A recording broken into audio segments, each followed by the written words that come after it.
My mentor Satyen Raja is the founder of Warrior Sage Group of Companies, Accelerated Evolution Academy. He coaches CEOs to embody greater consciousness so that their work has greater benefit in the world.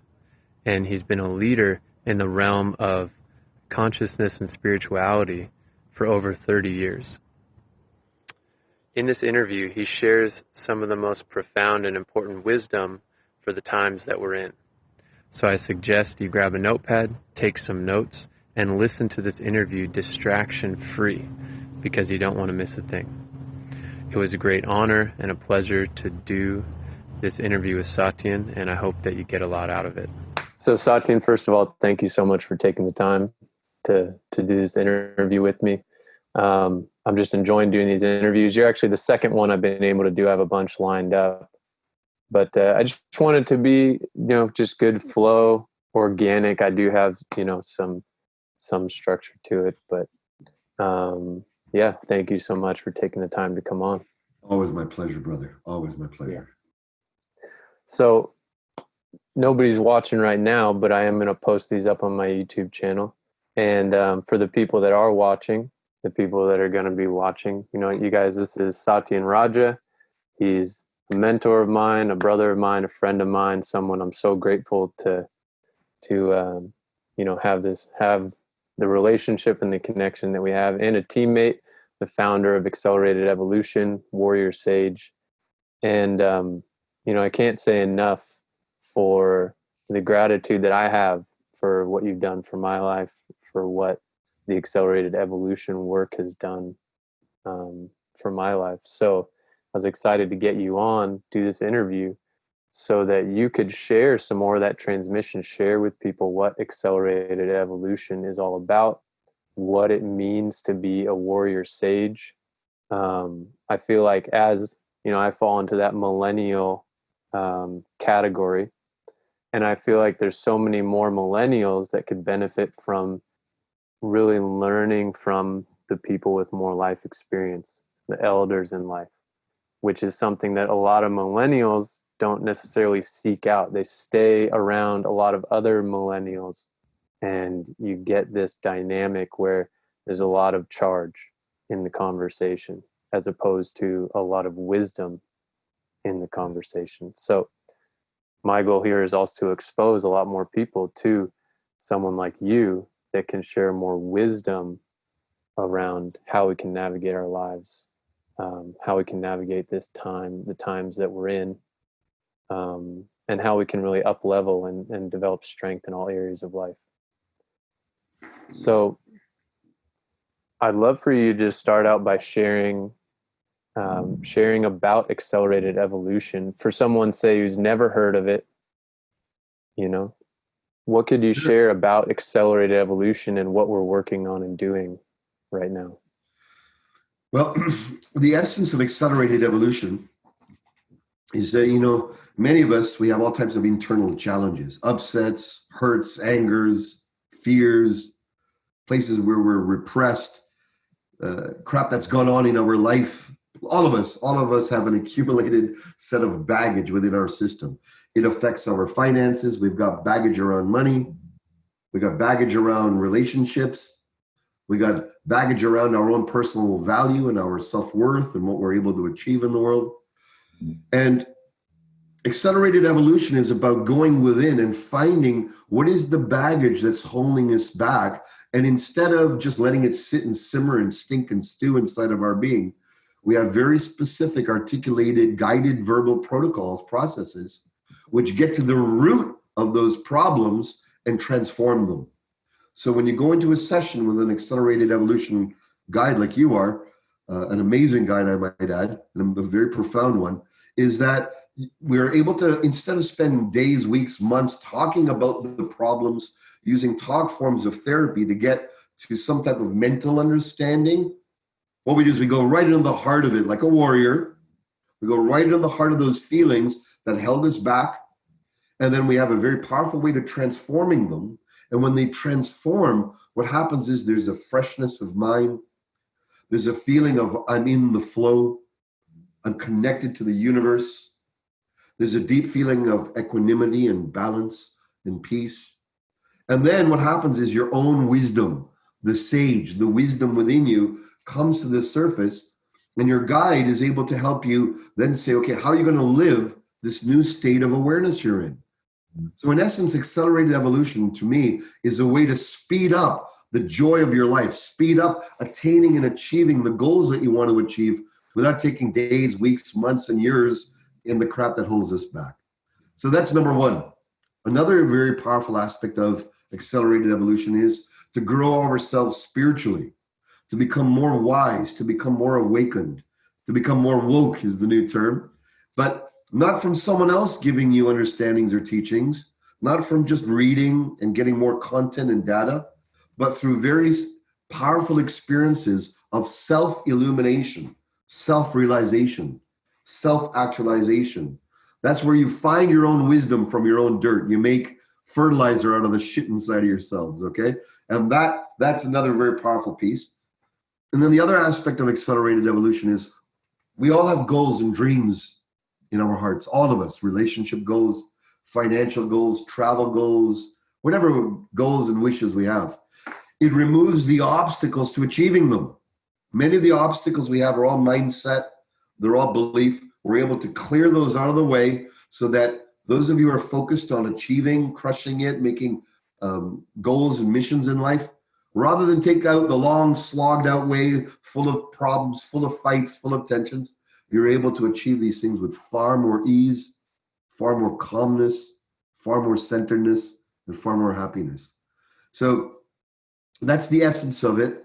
And what I can tell you about it, it's simple, it's powerful, and it's easy. We all can have this guided experience. And personal growth doesn't have to be hard anymore. It used to be really hard. It doesn't have to be hard anymore. We can get where we want to in life with far less struggle. And that's what I love about it. That's what when you exposed me to accelerated evolution, you invited me to the training. It was profound. It hit me very quickly that, man, I've been studying, for a decade on my own, all these types of practices, but the accelerated evolution methods and processes gave me the structured, simple practices to be able to work with people and take them to those states of consciousness, clear out those intense obstacles in a way that I never had before. It's just simple tools that are so effective. And that's what I really love about it. I would, Akin, we both, my respect to you as a jiu-jitsu professor. I'm an intermediate jiu-jitsu, practitioner. And I liken it to like jiu-jitsu for the mind and soul. Getting where you want, taking the path of least resistance, the least amount of moves to get to where you want. Instead of some fancy, big, long ass, it's like, how can we cut moves? How can we make that the least amount of moves and the most level of effectiveness? For me, accelerated evolution really is like jujitsu for consciousness.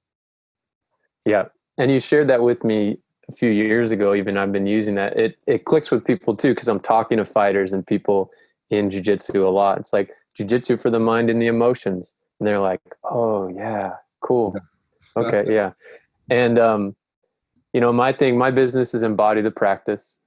You infused the logo there. You called me Red Belt a while ago, and I took that name. I didn't even make the connection until like months after we made the new logo. And I was like, oh, but, signifying self-mastery. Yes. Right. And what that actually means, that can often be a heady concept that people goes into, but real self-mastery is really dropped in a humble, powerful, consistent way. And for me, Embody the Practice came to me because as I was growing into young adult, I saw jiu-jitsu professors and yoga teachers and even shamans and healers that were very amazing in their work, in their teaching, in their healing work, but then they'd step off the mats, or they'd step out of the temple, or they'd step out of the studio, and their lives were a shit show, and they treated people like crap, and they were very unconscious in their relationships and in all these different areas of their lives. And the more I've gotten to know you, the more respect I've developed for you, in that you embody the practice more than anyone I've ever met. And so you've been a teacher for me in that way, showing that next level of example of what it really means to embody the practice. So could you share more about, because we have in Accelerated Evolution, we talk about developing strength in all the different areas of life.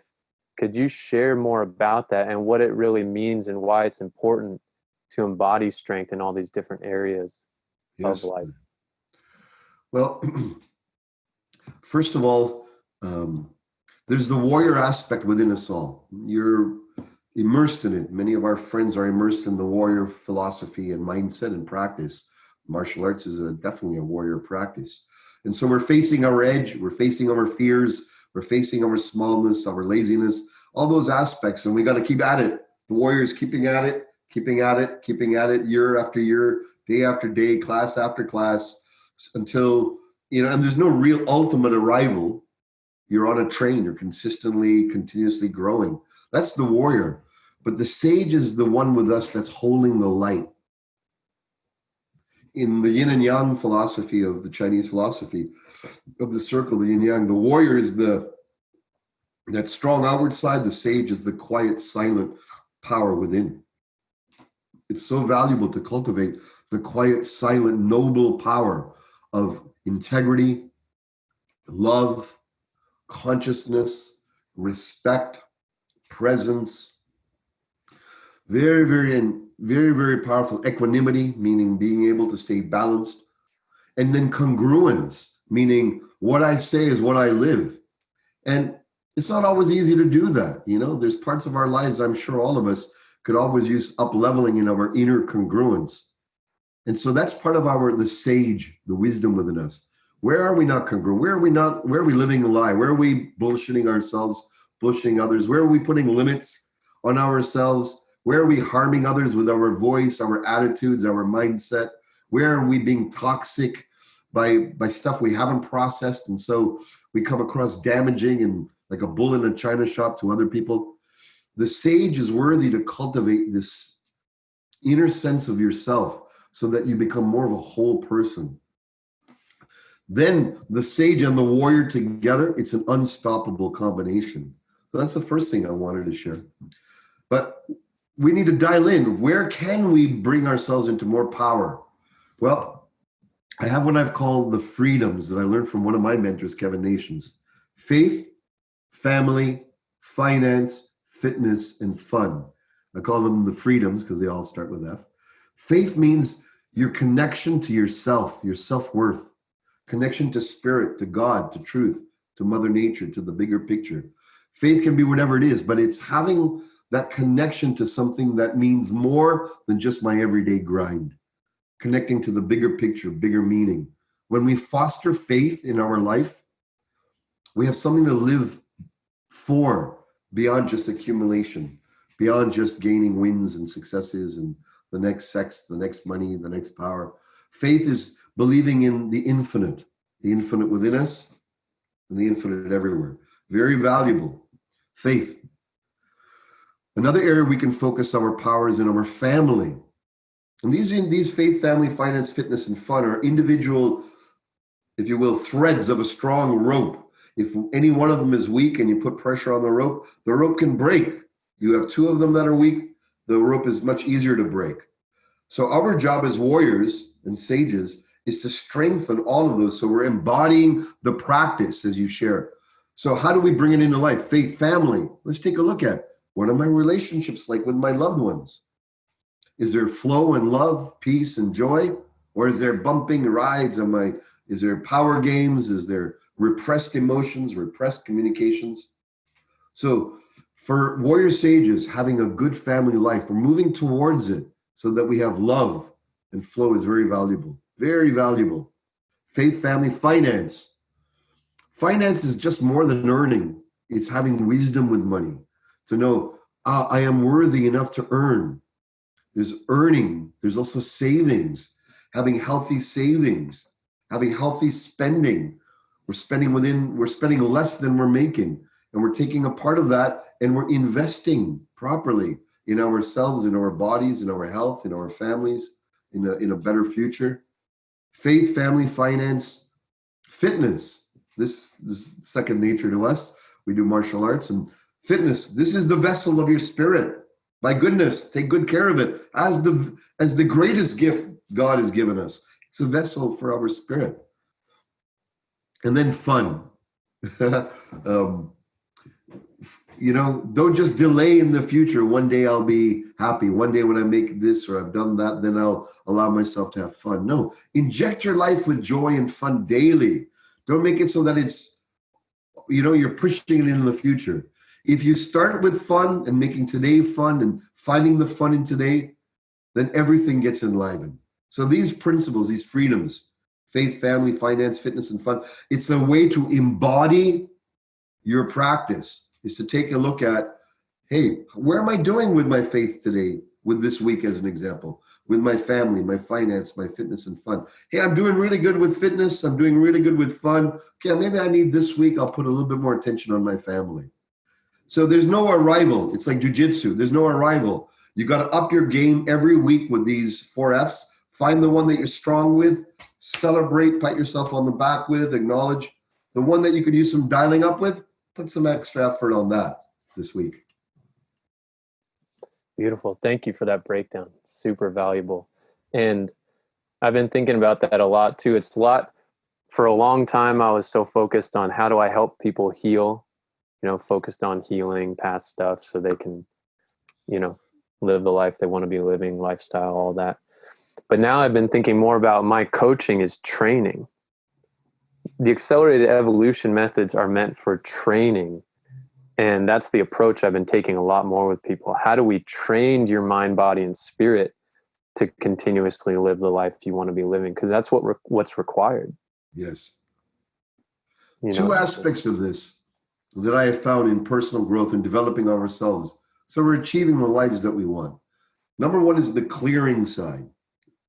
So with accelerated evolution, the work that you do, you have this very powerful way of clearing people. Especially you have this very powerful way of zeroing in on what people's core emotional knot or problem is that perhaps they're not facing, they don't want to face, or they've tried facing it before and they haven't had great success, or they don't even know how.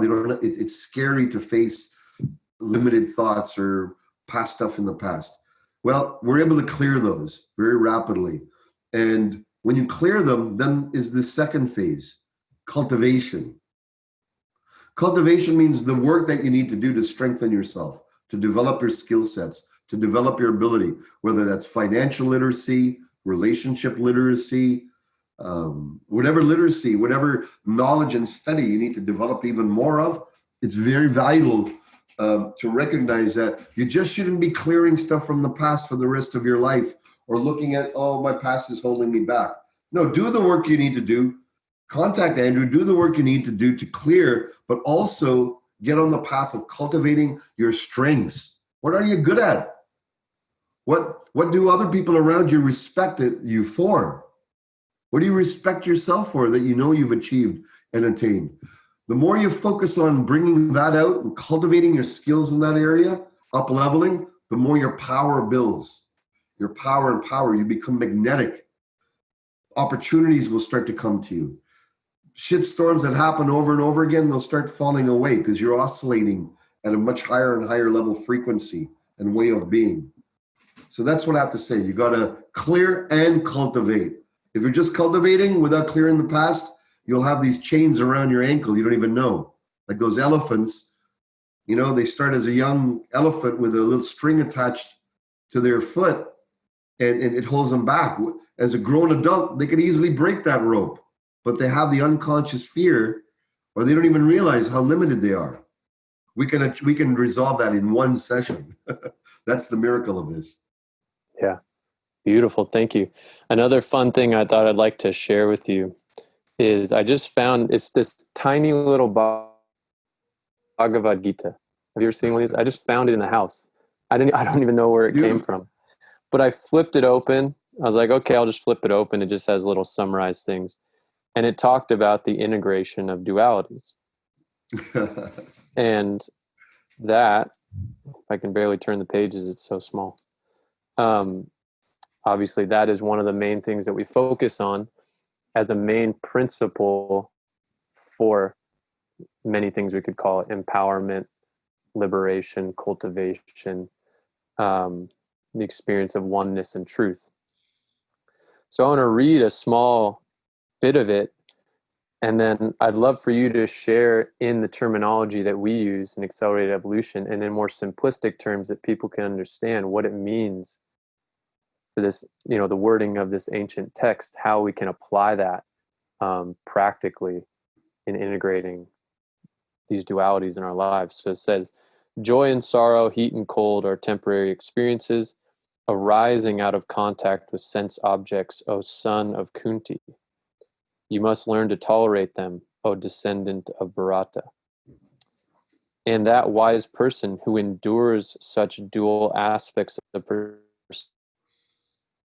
perception, to whom joy and sorrow are one and the same, is eligible for eternal life, O best among men. This page is so small. That which changes with time cannot be considered eternal and is not the ultimate reality, because the ultimate reality is neither temporary nor does it change with time, and it is indestructible. This is the conclusion that the seers of truth have arrived at after having deliberated on both aspects. And so I think that's really beautiful. There's a lot of people that they might say, well, what is that even talking about? They might not have that, disposition to really align or relate to these things. How can we share in a more practical way the understanding of integrating dualities and eternal life and what that speaks about? Beautiful, beautiful question.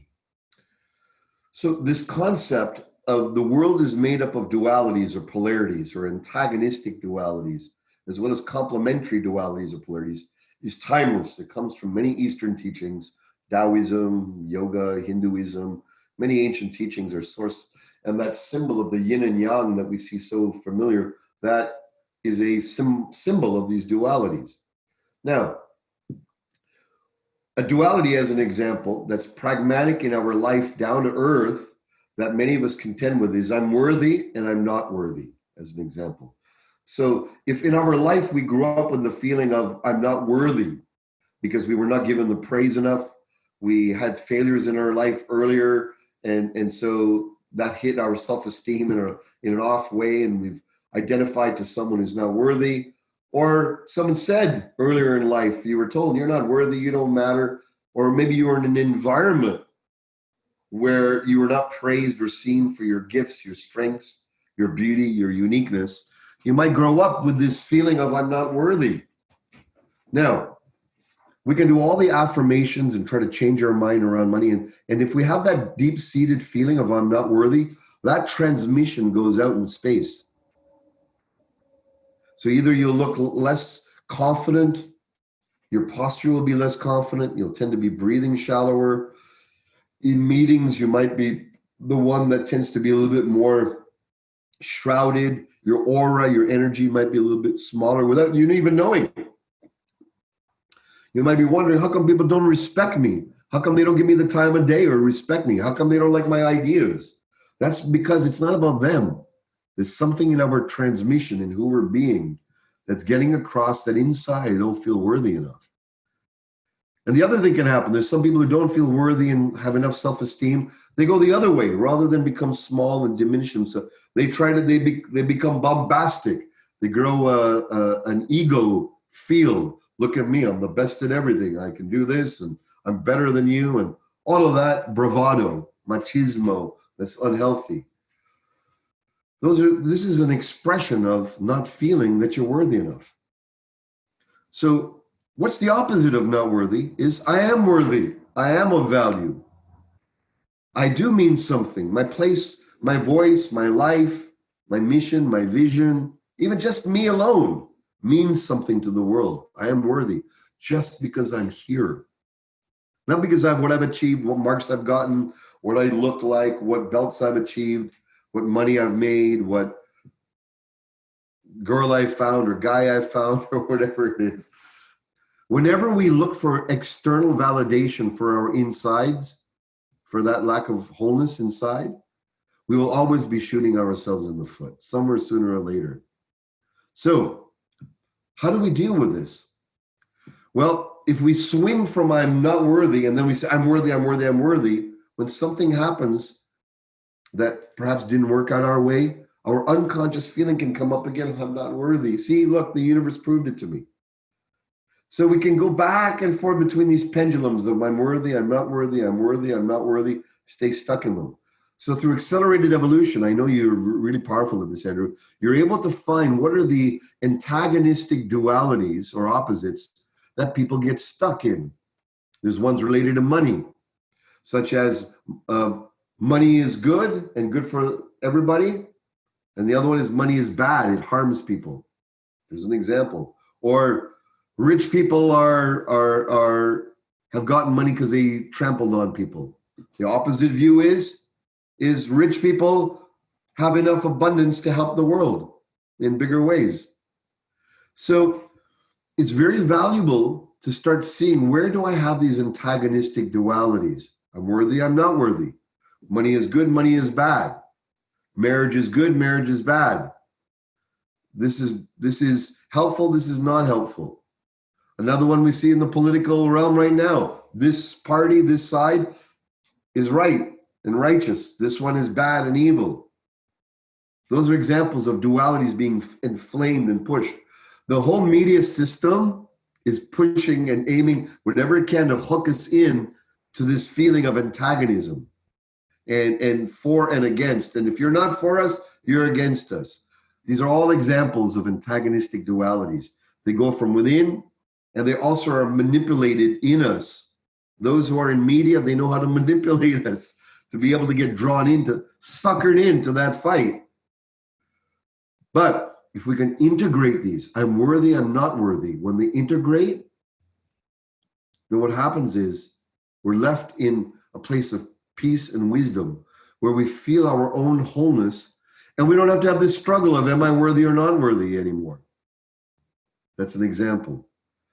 So we've created very powerful, simple techniques to integrate these universal problems that are really underneath, are in the background, an antagonistic duality that's wanting to come into oneness. When they come into oneness, it's like, I don't even have to worry about being worthy or not worthy anymore. You start to recognize how silly that even concept was, and then you just get to then enjoy who you really are and value you for being you. So this is the pragmatic way of discerning, seeing, looking for the dualities, and then coming into peace with them inside yourself. Thank you. Amazing. The other thing, we just had a session with our master coach group, and you said a quote that really stuck out to me, that it was very simple and powerful. You said, ownership is an illusion, stewardship is the truth. And I think that hits to the core of what can really benefit our world if more people truly understood and embodied that. Ownership is an illusion, stewardship is truth. Could you share more about the deeper meaning of that and how people can apply that in their lives? Certain times in our life when I was a younger man, I wanted all types of, I wanted a Lamborghini, I wanted this, I wanted that. Everyone has these type of dreams, whatever it's fashion, or for me it was cars, right?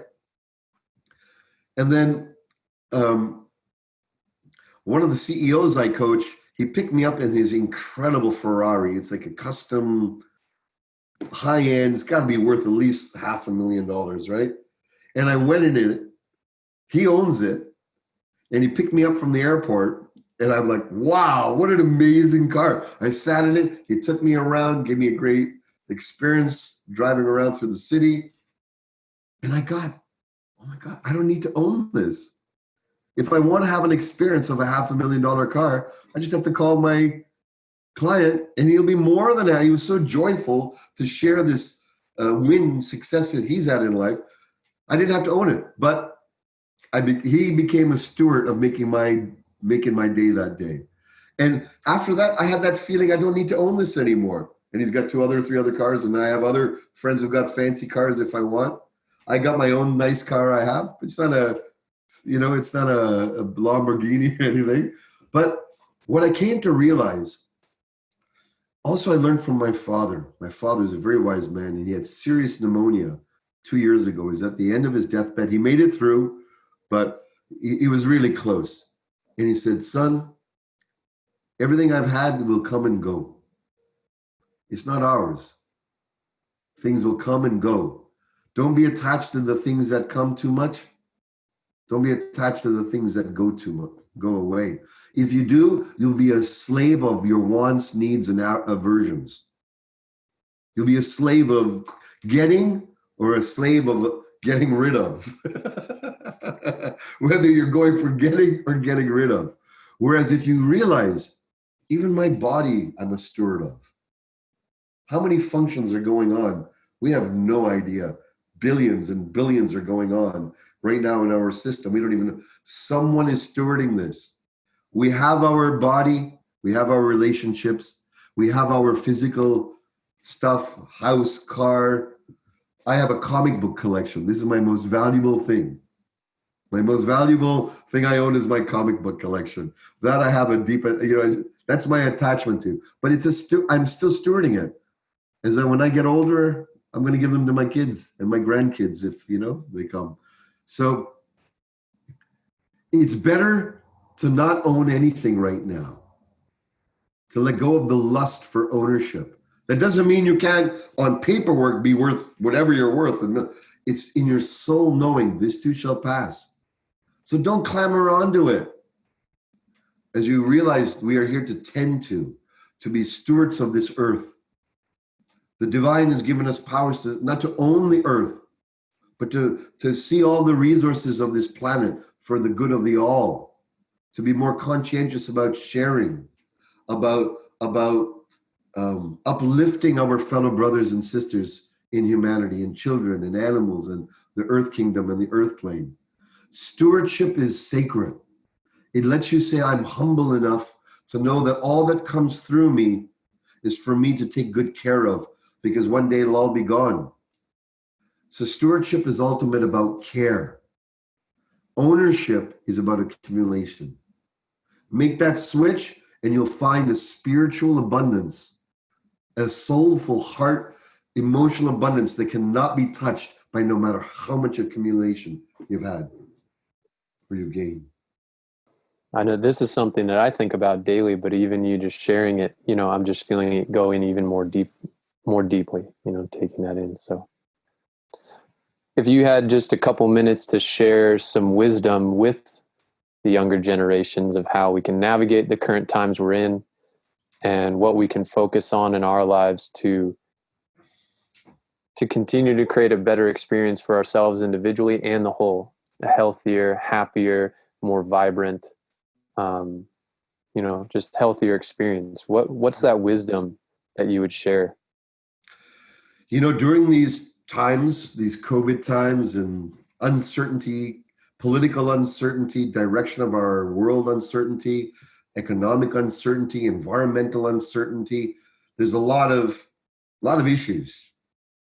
A lot of issues on the forefront right now. Racial issues, inclusion issues, all of these things over and over.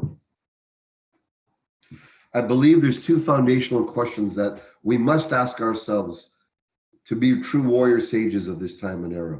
Number one is, what's mine to do? Ask yourself, what's mine to do today? Not everyone else. What's mine to do? What's my inner calling, my soul, my responsibility? With all the gifts that I know, all the knowledge I know, all the intuition I have, what's mine to do? Many times we're stuck doing someone else's job or barking up the wrong ladder. We're trying to find success or something out there rather than ask, what's mine to do? If I ask that myself, I'm working very diligently on enlightening entrepreneurs now. It's an area that is mine to do because I grew up in an entrepreneurial family, and I was also very blessed to have spiritual mentors and masters to give me a deeper sense of the meaning of life, to help me find that. So what's mine to do is to help in that area. You have to find what's yours to do. And you have to ask yourself that question. And if you know the answer and the answer comes, then it's something to do without hesitation.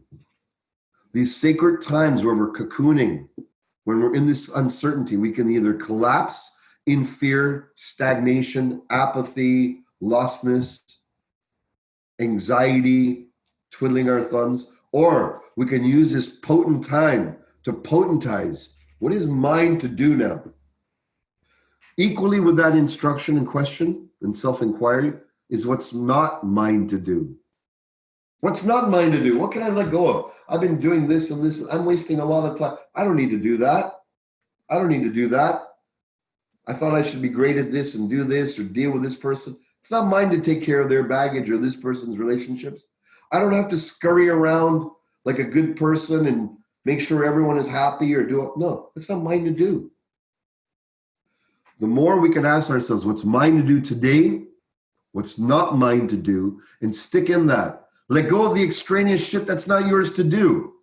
All that power that was invested in there will go into what you are meant to do.